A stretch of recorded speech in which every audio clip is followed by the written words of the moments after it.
Hey guys, Cobra DVS here, and this is going to be a pretty interesting video, I think. I'm going to show you guys how to make um, cases for your games.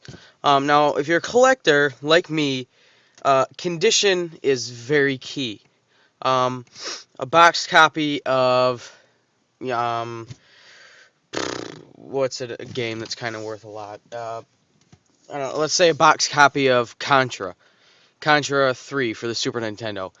That can sell for around 50 bucks. That's a little high, but unfortunately that's how it is. Now, a box copy of Contra that has a ripped box and a crappy manual probably could only sell for about 30, and that's pushing it. Collectors are very keen, and they really want condition. And once you have a game in your collection, keeping the condition up is just as important as when you buy it.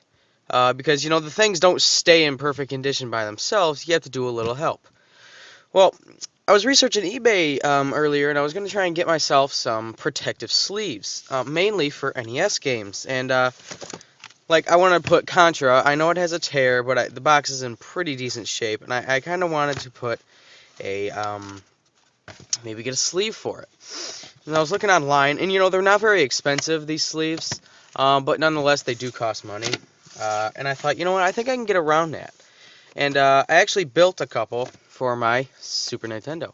This is Super Mario RPG, and I noticed that actually over about the 8 or 9 months that I've had this, the condition has slightly deteriorated. It's still in very good shape, but I can definitely see where it has gotten worse, and so I want to stop that before it gets worse.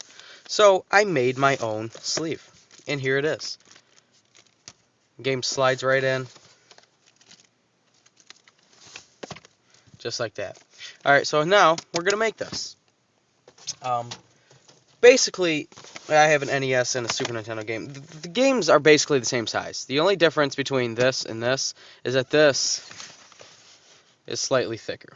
Other than that, they are the exact same size. So what I'm going to do is build one for a Super Nintendo game, but keep in mind that it will also work for an NES game. Alright, so all you're going to need for this is a plastic lunch bag, and I prefer to have two boxes, but you could really do it with one. Some tape. Of course, you're going to probably want it to be clear tape.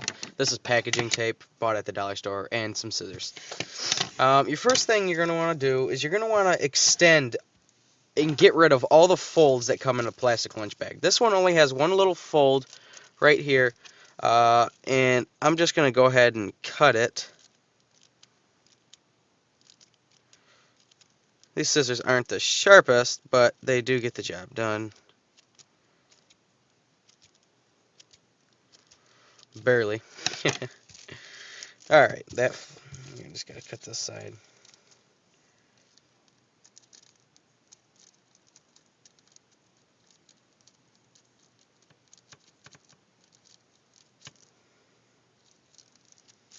Okay, so now I can sort of pull this, and there, all the flaps are gone. It's just one bag, nothing in. Now, I would say don't use the Ziploc versions. Just use the ones that don't have a lock that you just fold naturally. Alright, so to get started, you're just going to want to put the game inside the bag.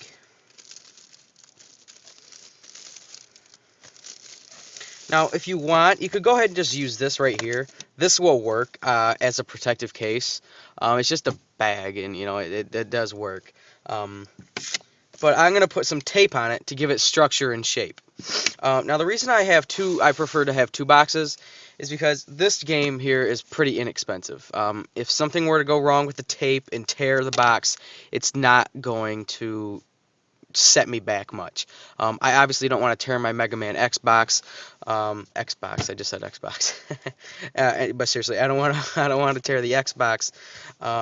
So I'm going to use this just in case anything happens, and I can pull this off and put it on here. No worries. So I'm just going to set this off to the side.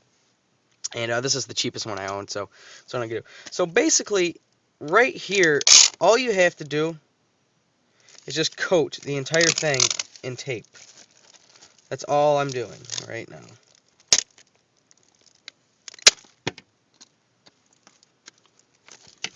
That part's done. Now, I usually go about 3. I do this 3 times.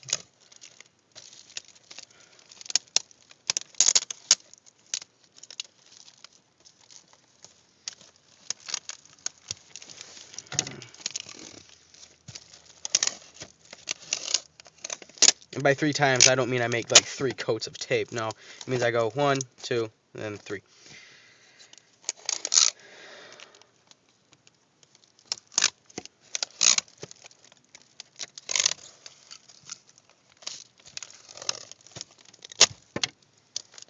Okay, now that that's done, I'm going to put a little bit of tape here on the end.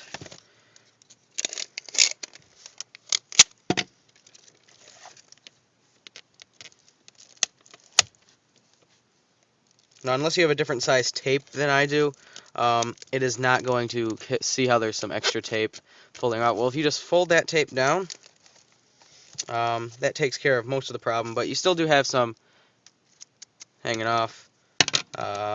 I just cut it off.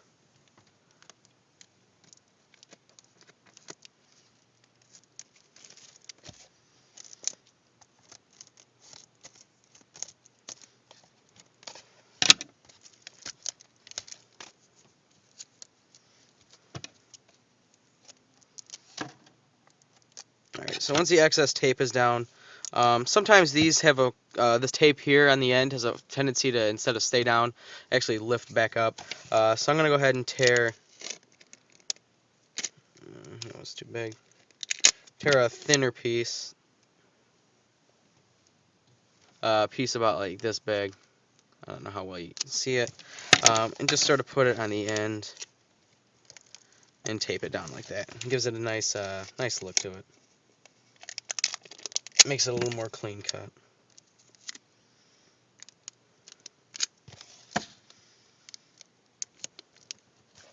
Actually, I made this piece too big, so I'm just cut off the extra, and we're good as new. Okay, now you can stop here.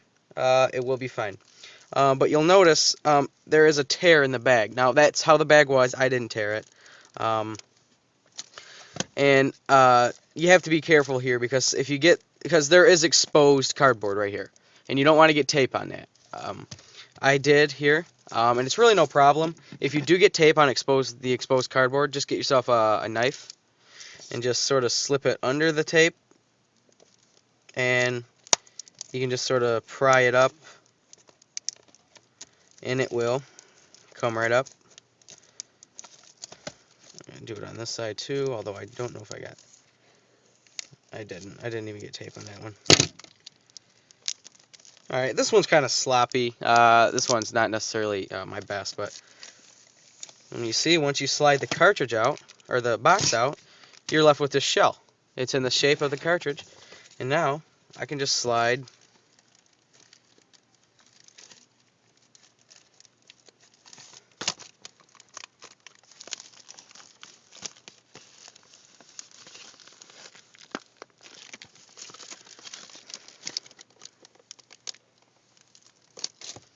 Mega Man X right in, and bam, there you go, it's in there.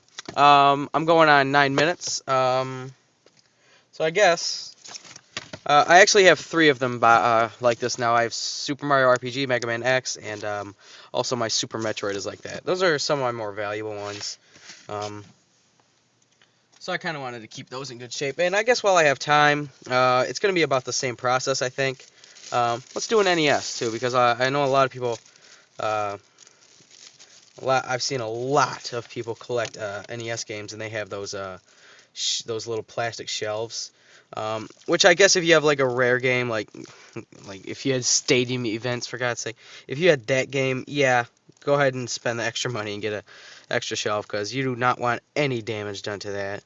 Or even a game like, Dragon Warrior 4, 3, something like that. Or if you have like a sealed copy of like Battletoads or Contra, something that's worth a lot. Yeah, I would recommend the hard plastic. But if you just have a game like this, like a loose copy of Contra, or a loose box rather, a copy of Contra that you just want to keep in good shape, There's really no reason why you can't just make one of these your own. Alright, now, already right off the bat, I've noticed that the game fits much looser in here because these are thicker. It takes up more room, and this one's a lot looser. Or a lot more loose, I guess would be the best way to say it. But it should still work just fine.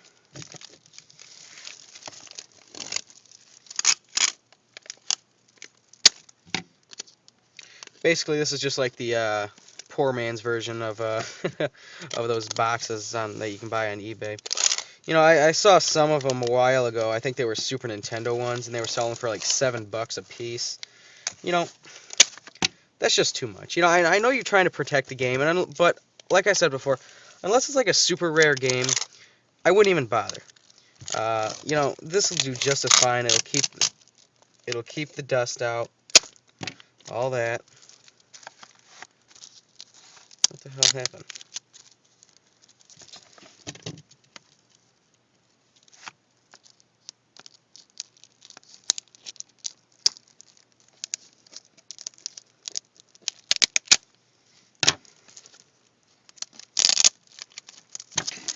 Oh, never mind.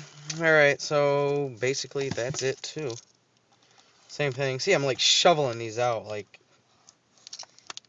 I just did 2 in like 10 minutes. And this one's for the NES. Now, up here, the top is loose plastic. I guess you could just cut that off if you think it looks unappealing. You could even tape it up.